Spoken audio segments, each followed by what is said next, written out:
Alright, it looks like the Year 6 Season 2 pre-season designer notes are out. Latest version will go over in more detail about the balancing changes that come with North Star and the Year 6 patch. Let's look at what everyone cares about. It looks like Ash is still at the top. And the meta really hasn't changed. Like, Thermite got smoke grenades, but Ace is still there. Uh, you know, I think taking Ace's smoke CMA to Thermite was still a great idea because Ace still had everything with the smoke grenades. Um, the SAS, they'll always be there. Like, Sledge is just a comfort pick in general. If you don't know who to pick, you pick Sledge. Maverick is, I would say, the most balanced attacker, despite not having any counters. And it looks like the Gone 6 changes still did fucking nothing. So, and with defenders, Jaeger lost, I think, 20 to 30% just because of the recoil. So I guess my statement that the nerf will do nothing aged like fucking milk. Frost is now the highest winning attacker, and out of all of them, the most balanced is, I would say, Vigil. So it looks like the fucking Orphan is the most balanced defender. Ban rate, nothing surprising. Still nothing surprising. We see this all the time. Major reworks. Gameplay after death.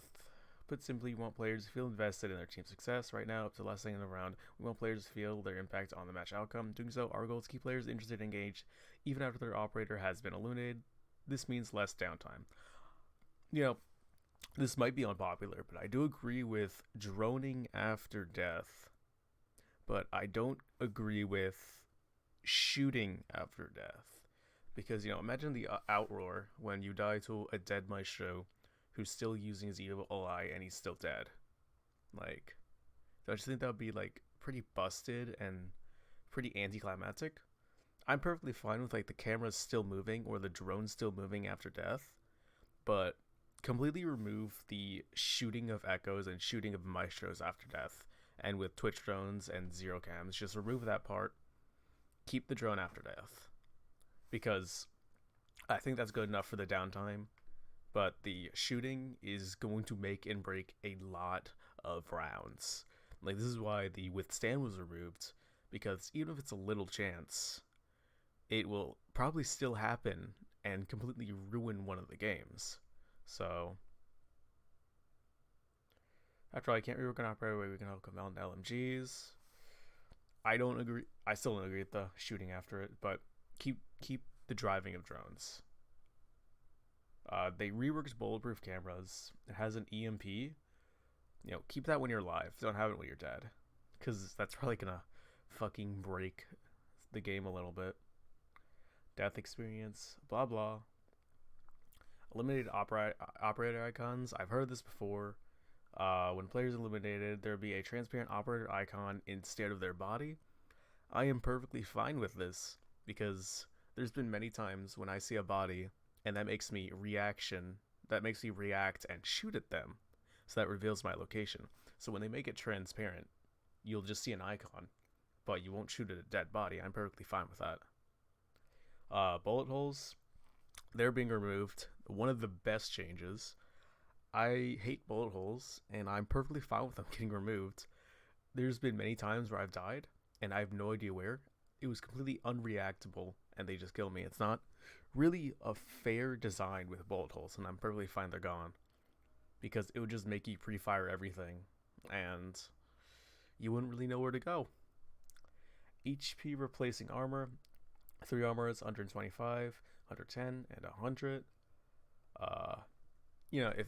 As long as this makes the game like less confusing to newer players, like how there's shields in Valorant, and that does reduce damage, I'm fine with this. It just means nothing really is changing because the armor reduced a little bit of HP, and Rook armors will grant a permanent HP for the round, give you 20 more. I'm good with that. Shattered glass. Melee hit will now shatter the glass of Mirror's Black Mirror, Evil Eye, and Bulletproof cams. One of my questions is, how do you break bulletproof cams? Do you have to blow them up, or do you still shoot them to the side like they used to be? I don't want any invincible gadgets like a Rooney, but that's just one of my questions. Mirror's Black Mirror. This is a great nerf because theoretically you're never going to get close to a Mira, and if you get an attacker to get close to your Mira and you don't shoot them, you deserve to have your Black Mirror broken. This punishes bad Miras for bad Mira placement and doesn't really harm good Miras because you have to melee it. You have to get close to it.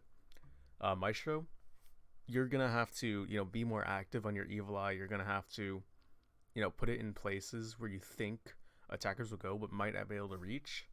So you can't just recklessly put it somewhere. I'm fine with that. I refuse to read this. Smoke propagation. The gas will not travel through walls, floors, and ceilings. New sound play when the canister is detonated. Damage increased to 15 HP every 0.66 seconds. They're trying to make it more realistic. So to any of the people who want this game to be realistic, well, here you go. Muzzle rework. Flash hider reduces the speed and intensity of vertical recoil, and compensator reduces the speed and intensity of horizontal recoil. I've heard this before.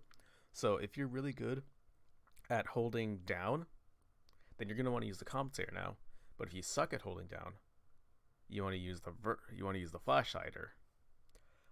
So now there's actually a reason to use a compensator over the flash hider. That's a good thing. Operator bouncing. Ash. Reduce breaching rounds from 2, from 3. Modified R4C recoil, hard to control. Increased vertical kick. Long burst recoil will start at 8th bullet, previously at 12th. Horizontal spread will be more consistent, trying to the right. Breaching rounds are now immune to electricity. Alright, so this is a little rework for Ash. When they introduced the R4C and G36 before recycling guns, there's absolutely no reason to use the G36. The R4C had an ACOG, it had a faster rate of fire, better damage. The only thing you didn't have was an angled grip, and even then the ADS was really fast, so you didn't really need it in the first place. So now they're adding more recoil to it because it's already a fucking laser beam, and now they're making it like less of a laser beam. So I'm fine with that. They're giving you less utility because 80% pick rate. I can understand these nerfs. This is one of the operators where you actually do need to nerf the gun over the gadget. Like Jaeger may have lost 30% in his pick rate, but people are still going to bring him because of his gadget. People bring Ash because shoot, shoot, bang, bang, which is why they're nerfing her gun. So now there's actually a reason to use the G36. Finka. Finka's ability will fill teammates' base health. The exceeding boost health will be associated as overheal.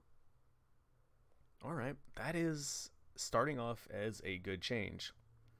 That still doesn't solve the fact that people don't bring Finka because it reduces your recoil and you can't hear out of it.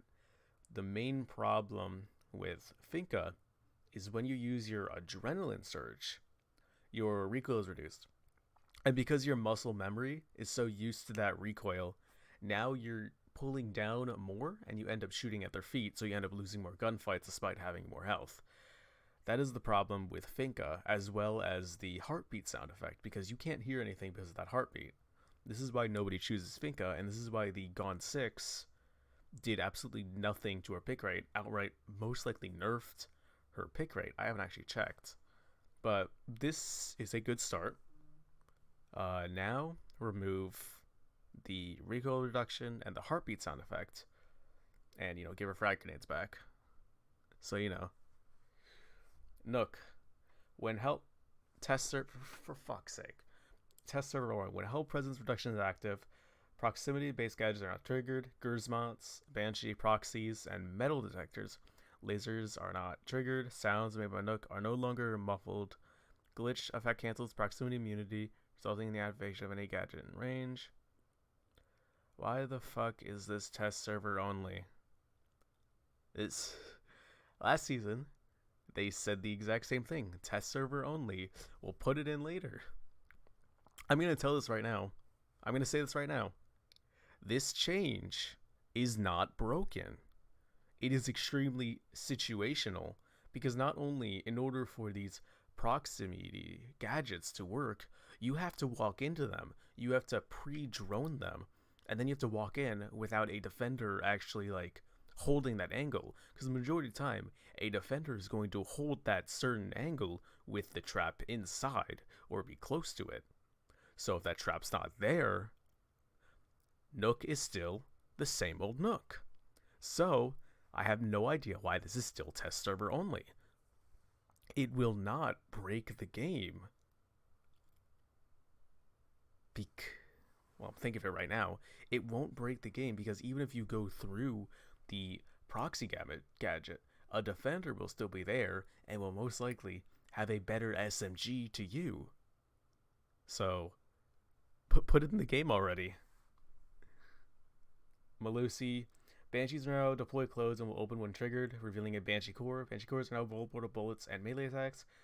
Device also now detects enemies' feet. Previously detected head and hip. Good. I hate Malusi, and I hate that she has 3 bulletproof gadgets. Now she has 3 gadgets that aren't bulletproof, but you still have to walk into the gadget, which means you're still giving defenders free intel in order to take out that gadget. Some people are saying it's still like proximity alarms, but it still slows you. And get this, it still alerts the defenders where you are. She also still has an explosive item and an MP5. So now, her gadget's not fucking broken. And, because of her high-ass pick rate, it'll most likely go down. This is a great change. I like this change. Because now there is an actual, like, weakness to her gadget, instead of, oh, shoot it with an explosive thingy, and there might not be a Jaeger will mine. This is a good change. Vigil. Modified, let me see. Modified K1A recoil, harder to control. Mild increase to vertical kick. They're just giving it more recoil. I don't know why they're doing this change. You know, like I said before, I think Vigil was the most balanced operator because he was the closest to the 30-50 line. So I get they're probably doing this towards ranked and how everyone runs around with a Vigil and just runs around and shoots everyone because there's like no fucking recoil on his gun. But I don't think they should have done this change right now because of his pick rate and win rate. But you know, it's their fucking game. Zero added same resource management system as Twitch's drone to the cams. So every 15 seconds you can shoot 1 shot. So if nobody actually shoots out your camera, you can keep shooting them for 5 damage. You know, on top of, you know, damage to lasers, why does Twitch's taser still only do 1 damage? Like, you know, if we're gonna make it consistent to 0 where his does 5, shouldn't Twitch's drone do 5 damage as well? Really, that's what I'm thinking. Shouldn't it also do 5 damage? I'm perfectly fine with this change, because 0 is sort of in a weird place. Weapon balancing, bearing 9, Habana Echo, Thunderbird. Modified recoil is in control. Horizontal speed will be more consistent and closer to the center. I don't care about any other machine pistol besides the SMG-11. They made 12 better, I guess. I don't fucking care. Area balancing, area of effect, operates affected, ADS, Gersmont, air jab, and electric laws. Sometimes it can be difficult to accurately judge the effective area of proximity gadgets based on placing it. We would much rather players worry about realizing their strategic plans than second guess where they should place their Gersmont mine a little more to the left. Oh, okay, so they're gonna have like a big old circle from the electrical all the way up here. That's cool. So what do I think of these notes? Well, I haven't played the fucking test server yet, so... Well, I think it's good. There's a lot of defender nerfs and some attacker buffs. You know, what would I do? I was hoping there was a Valkyrie change. That's about it. I still have no idea why Capkin gets banned in, like, Platinum above. But, you know, out of all these graphs, I would love to see, like, a graph for gold and below, like, you know, just for the hell of it. How different is golden and below compared to plat and above. You get what I'm saying?